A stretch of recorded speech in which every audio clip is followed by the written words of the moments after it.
Hi, ഞങ്ങളുടെ പുതിയൊരു വീഡിയോയിലേക്ക് എല്ലാവർക്കും സ്വാഗതം. ഇന്ന് ഞാൻ വന്നിരിക്കുന്നത് 1 കിലോ ബേക്കറി സ്റ്റൈൽ പ്ലം കേക്കിൻ്റെ റെസിപ്പിയുമായാണ്. ഒതൻറ്റിക് സ്റ്റൈലിൽ ആൽക്കഹോളിലാണ് ഇതിലുപയോഗിച്ചിരിക്കുന്ന ഡ്രൈ ഫ്രൂട്ട്സ് എല്ലാം സോക്ക് ചെയ്തിരിക്കുന്നത്. ഡ്രൈ ഫ്രൂട്ട്സ് സോക്ക് ചെയ്യുന്ന വീഡിയോ ഞാൻ അപ്ലോഡ് ചെയ്തിട്ടുണ്ട്. അത് കാണാത്തവർക്ക് മുകളിലായി ഇതിൻ്റെ ലിങ്ക് കൊടുക്കുന്നുണ്ട്, അതൊന്ന് കണ്ടു നോക്കുക. അപ്പോൾ നമ്മുടെ വീഡിയോയിലേക്ക് പോകുന്നതിന് മുൻപായി നമ്മുടെ വീഡിയോകൾ ആദ്യമായി കാണുന്നവരാണെങ്കിൽ വീഡിയോ ഇഷ്ടപ്പെട്ടെങ്കിൽ ചാനലൊന്ന് സബ്സ്ക്രൈബ് ചെയ്യാനും ലൈക്ക് ചെയ്യാനും ഷെയർ ചെയ്യാനും കമൻറ്റ് ചെയ്യാനൊന്നും മറക്കല്ലേ.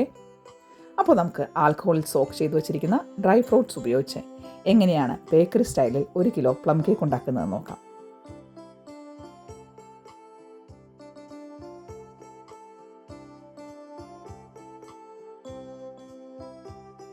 ഈ കേക്ക് പ്രിപ്പറേഷന് വേണ്ടി ആദ്യം തന്നെ നമുക്ക് കാരമലൈസ്ഡ് സിറപ്പ് റെഡിയാക്കാം. അതിനായി കട്ടിയുള്ള ഒരു പാത്രത്തിൽ 1/2 കപ്പ് പഞ്ചസാര ഉരുക്കുക. പഞ്ചസാര ഉരുക്കുമ്പോൾ പ്രത്യേകം ശ്രദ്ധിക്കേണ്ടതുണ്ട്, കരിഞ്ഞു പോകാതെ ലോ ഫ്ലെയിമിലിട്ട് വേണം പഞ്ചസാര ഉരുക്കാൻ. ഈ കേക്ക് ഉണ്ടാക്കുമ്പോൾ 1-2 കാര്യങ്ങൾ പ്രത്യേകം ശ്രദ്ധിച്ചാൽ നമുക്ക് നല്ല പ്ലം കേക്ക് വീട്ടിൽ തന്നെ ഉണ്ടാക്കാവുന്നതാണ്. അതിലൊന്നാണ് ഈ കാരമലൈസ്ഡ് സിറപ്പിൻ്റെ പ്രിപ്പറേഷൻ. നേരത്തെ പറഞ്ഞതുമാതിരി പഞ്ചസാര കരിഞ്ഞു പോകാതെ പ്രത്യേകം ശ്രദ്ധിക്കണം. അത് വേറൊന്നും കൊണ്ടിട്ടല്ല, കരിഞ്ഞു പോയിട്ടുണ്ടെങ്കിൽ ഈ കേക്കിന് കരിഞ്ഞ ടേസ്റ്റ് ആയിരിക്കും. എന്നാൽ അത്യാവശ്യത്തിന് കളറും വേണം, കാരണം കേക്കിന് കളർ കിട്ടുന്നത് ഈ പഞ്ചസാര ലായനിയുടെ ഈ കാരമലൈസ്ഡ് സിറപ്പിൻ്റെ കളർ കൊണ്ടിട്ടാണ്. അങ്ങനെ പഞ്ചസാരയ്ക്ക് ഉരുകി നല്ല ബ്രൗൺ കളർ ആകുമ്പോഴേക്കും ഇതിലേക്ക് ഒരു 1/2 കപ്പ് ഇളം ചൂടുവെള്ളം ഒഴിച്ച് ഒന്ന് തിളപ്പിച്ചെടുക്കുക. ഈ വെള്ളം ഒഴിച്ചു കൊടുക്കുമ്പോൾ പ്രത്യേകം കൈപൊള്ളാതെ ശ്രദ്ധിക്കേണ്ടതുണ്ട്. ഇനിയാണ് ഞാൻ പറഞ്ഞ ആ 2 മെയിൻ ഇൻഗ്രീഡിയൻസ് ചേർക്കുന്നത്. വേറൊന്നുമല്ല, നാരങ്ങനീരും തേനുമാണ് ഈ 2 ഇൻഗ്രീഡിയൻസ്. കേക്ക് ഉണ്ടാക്കാൻ പോകുന്നതിന് മുമ്പ് ഈ കാരമലൈസ്ഡ് സിറപ്പ് ഉണ്ടാക്കി വെക്കണം.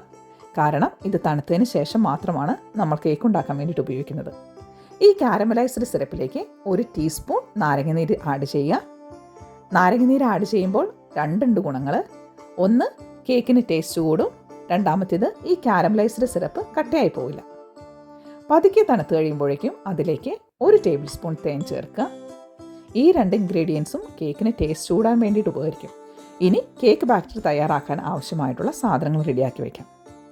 3 മുട്ടയാണ് ഈ 1 കിലോ കേക്ക് ഉണ്ടാക്കാൻ വേണ്ടിയിട്ട് ഉപയോഗിക്കുന്നത്. അതിന് വേണ്ടിയിട്ട് മുട്ടയുടെ വെള്ളയും മഞ്ഞയും സെപ്പറേറ്റ് ചെയ്ത് വയ്ക്കുക. ഞാനിങ്ങനെ സെപ്പറേറ്റ് ആയിട്ടാണ് കേക്ക് ഉണ്ടാക്കാൻ വേണ്ടിയിട്ട് ആഡ് ചെയ്യുന്നത്.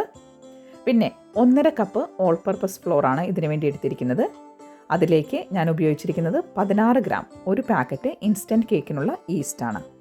ഇതൊന്ന് അരിച്ചെടുക്കുന്നത് ഇതിലുള്ള കട്ടയൊക്കെ ഉടയ്ക്കാൻ വേണ്ടിയിട്ടാണ്. വേറൊരു കാര്യം ശ്രദ്ധിക്കാനുള്ളത്, പൊടികൾ എടുക്കുമ്പോൾ കപ്പളവിൽ കറക്റ്റ് കപ്പിൻ്റെ നിരപ്പിന് തന്നെ എടുക്കുക, കുത്തി നിറച്ചെടുക്കരുത്. അങ്ങനെ ഈ എടുത്തു വെച്ചിരിക്കുന്ന 1.5 കപ്പ് ഓൾ പർപ്പസ് ഫ്ലോറിലേക്ക് 1 ടീസ്പൂൺ കറുവാപ്പട്ട പൊടിച്ചത്, 1 ടീസ്പൂൺ ഏലക്കാപ്പൊടി, 1 ടീസ്പൂൺ ജാതിക്ക പൊടിച്ചത് എന്നിവ ചേർക്കണം. ഞാൻ വീട്ടിൽ തന്നെയാണ് ഈ പൊടികളെല്ലാം മിക്സിയിൽ അടിച്ചെടുത്തത്.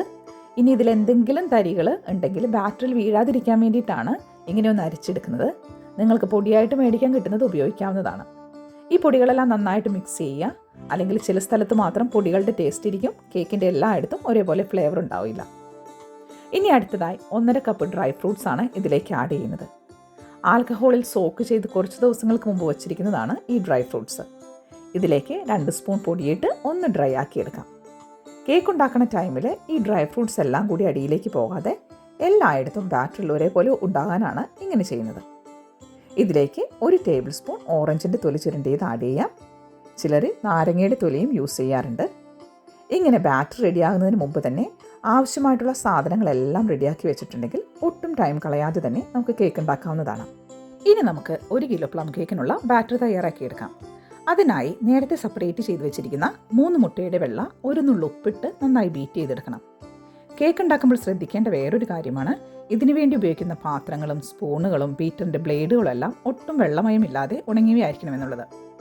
അങ്ങനെ മുട്ടയുടെ വെള്ളം നന്നായിട്ട് പഫി ആവുന്നത് വരെ പതപ്പിച്ച് മാറ്റി വയ്ക്കുക. ഇത് അവസാനമാണ് ചേർക്കുന്നത്. അടുത്തതായി 150 ഗ്രാം അൺസാൾട്ടഡ് ബട്ടർ എടുക്കുക. ശ്രദ്ധിക്കേണ്ട അടുത്തൊരു കാര്യമാണ്, ബട്ടർ റൂം ടെമ്പറേച്ചർ ആയിരിക്കണം എന്നുള്ളത്. അതുപോലെ മുട്ടകൾ ഫ്രിഡ്ജിൽ സൂക്ഷിക്കുന്നവർ അതും നേരത്തെ പുറത്തെടുത്ത് റൂം ടെമ്പറേച്ചറിലേക്ക് കൊണ്ടുവരേണ്ടതാണ്. ബട്ടറിനെ സോഫ്റ്റ് ആക്കിയെടുക്കാൻ 1/2 കപ്പ് പൊടിച്ച പഞ്ചസാര കുറേശ്ശേ ഇട്ട് കൊടുക്കാം.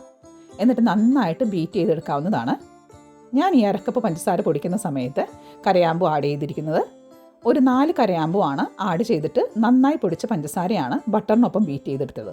ഇതുപോലെ നല്ല ക്രീമി ആകുന്നത് വരെ ബീറ്റ് ചെയ്യുക. അതിനുശേഷം ഈ ക്രീമി ആയ ബട്ടറിലേക്ക് മുട്ടയുടെ മഞ്ഞ ഓരോന്നായി ചേർത്ത് എല്ലാം നന്നായിട്ട് മിക്സ് ചെയ്യുക. ഇതിലേക്ക് റെഡിയാക്കി തണുത്ത കാരമലൈസ്ഡ് സിറപ്പ് ചേർത്ത് 1 ടീസ്പൂൺ വാനില എസൻസും ചേർത്ത് ഒന്നുകൂടി നന്നായി മിക്സ് ചെയ്യുക. ഈ മിക്സിലേക്ക് നമ്മൾ പൊടികളെല്ലാം നേരത്തെ ഇട്ട് വെച്ച് റെഡിയാക്കിയിരിക്കുന്ന ഓൾ പർപ്പസ് ഫ്ലോർ ആഡ് ചെയ്ത് എല്ലാം കൂടി ഒന്നും കൂടി മിക്സ് ആകാൻ വേണ്ടിയിട്ട് ബീറ്റ് ചെയ്യുക. ഇങ്ങനെ നന്നായി മിക്സായി കഴിയുമ്പോൾ അതിലേക്ക് എടുത്തു വച്ചിരിക്കുന്ന ഡ്രൈ ഫ്രൂട്ട്സ് ആഡ് ചെയ്യുക. ഡ്രൈ ഫ്രൂട്ട്സ് സോക്ക് ചെയ്യുമ്പോൾ ഞാൻ നട്ട്സ് ചേർത്തിരുന്നില്ല, അതുകൊണ്ട് ഈ ടൈമിൽ ഒരു 1/2 കപ്പ് അളവിൽ നട്ട്സും ചേർത്ത് മിക്സ് ചെയ്യുന്നുണ്ട്. ഇതെല്ലാം കൂടി മിക്സ് ആകാനായിട്ട് ഒന്നുകൂടി ബീറ്റ് ചെയ്തെടുക്കാം.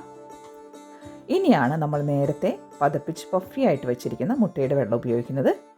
മുട്ടയുടെ വെള്ളം കുറേശ്ശെ ഇട്ട് കൊടുത്ത് നന്നായിട്ട് എല്ലാം കൂടി മിക്സ് ചെയ്യുക. ഞാനിവിടെ 1 കിലോയുടെ റെഡിയായ പേപ്പർ ട്രേ ആണ് ബേക്ക് ചെയ്യാൻ വേണ്ടിയിട്ട് ഉപയോഗിക്കുന്നത്. എനിക്ക് ആളുകൾക്ക് സെയിൽ ചെയ്യുന്നതിനുള്ള എളുപ്പത്തിനായിട്ടാണ് ഇങ്ങനെ ചെയ്യുന്നത്. റെഡി ആയിട്ടിരിക്കുന്ന മിക്സ് ഈ ട്രേയിലേക്ക് ഇട്ട് കൊടുത്ത് ഒന്ന് പതുക്കി ഇങ്ങനെ കൊട്ടി കൊടുക്കുക. അതിനകത്തുള്ള എയറുകളൊക്കെ ഒന്ന് പുറത്തു പോകാൻ വേണ്ടിയിട്ടാണ് ഇങ്ങനെ ചെയ്യുന്നത്. ഈ ബാറ്റർ കാണുമ്പോൾ ഭയങ്കര തിക്കായിട്ടാണ് ഇരിക്കുന്നതെന്നൊന്നും വിചാരിക്കരുത്. ബേക്ക് ചെയ്ത് കഴിയുമ്പോൾ നല്ല സോഫ്റ്റ് ആയിട്ടുള്ള കേക്കായിരിക്കും പുറത്ത് വരിക. ഇനി കേക്കിന് മുകളിൽ ഡെക്കറേഷൻ നിങ്ങൾക്ക് ഇഷ്ടമുള്ളത് ഉപയോഗിക്കാം. ഞാനിവിടെ കാഷ്യൂനട്ടും റെഡ് ക്രാൻബെറീസുമാണ് ഉപയോഗിച്ചിരിക്കുന്നത്. വേറൊരു കാര്യം ഓർക്കേണ്ടത്, ഓവൻ 150 ഡിഗ്രി പ്രീ ഹീറ്റ് ചെയ്യാനാണ്. അങ്ങനെ പ്രീ ഹീറ്റ് ചെയ്ത ഓവനിലേക്ക് നമുക്ക് ഈ കേക്ക് ട്രേ എടുത്ത് വയ്ക്കാം. എന്നിട്ട് 170 ഡിഗ്രിയിൽ 40-45 മിനിറ്റ് ബേക്ക് ചെയ്യുക. ട്രേയുടെ ഡയമീറ്റർ അനുസരിച്ച് ബേക്കിംഗ് ടൈമിലും വ്യത്യാസം ഉണ്ടാവും. അങ്ങനെ ഒരു 45 മിനിറ്റ് കഴിയുമ്പോൾ ഓവൻ തുറന്ന് കേക്കിനെ പുറത്തെടുത്തിട്ട് വെന്തോന്ന് നോക്കാൻ വേണ്ടിയിട്ട് ഒരു 2 സ്റ്റിക്ക് കൊണ്ടിട്ടൊന്ന് കുത്തി നോക്കുക. വെന്തിട്ടുണ്ടെങ്കിൽ ഇതിലൊന്നും പറ്റിപ്പിടിക്കാതെ ക്ലീൻ ആയിട്ടായിരിക്കും 2 സ്റ്റിക്ക് ഇരിക്കുക. അങ്ങനെ കേക്കിനെ പുറത്തെടുത്തിട്ട് ചൂടാറാൻ വേണ്ടി വെക്കാവുന്നതാണ്. ഇതാണ് എൻ്റെ 1 കിലോ തൂക്കം വരുന്ന ബേക്കറി സ്റ്റൈലുള്ള പ്ലം കേക്ക്. നല്ല സോഫ്റ്റ് ആയതും അതുപോലെ എല്ലായിടത്തും ഡ്രൈ ഫ്രൂട്ട്സും നട്ട്സും ഒക്കെയുള്ള ഒരു കിടിലൻ പ്ലം കേക്ക്. ഇനി ഈ കേക്ക് ഒന്ന് പതുക്കെ തണുത്ത് കഴിയുമ്പോൾ ഇതിന് പുറത്തേക്ക് കുറച്ച് റം പുരട്ടുക. കേക്കിൻ്റെ മുകൾ ഭാഗം ഡ്രൈ ആയി പോകാതിരിക്കാനും കേടുവരാതിരിക്കാനും ഇത് സഹായിക്കും. അപ്പോൾ എൻ്റെ വീഡിയോ ഇഷ്ടമായി എന്ന് വിചാരിക്കുന്നു. നിങ്ങളും ട്രൈ ചെയ്തു നോക്കുക. വീട്ടിൽ തന്നെ നല്ല ബേക്കറി സ്റ്റൈലിൽ കിടിലനായിട്ടുള്ള പ്ലം കേക്ക് നിങ്ങൾക്ക് ഉണ്ടാക്കാവുന്നതാണ്. അപ്പോൾ എന്നെ സപ്പോർട്ട് ചെയ്യുന്ന കാര്യം മറക്കല്ലേ. Thanks for watching. ബൈ.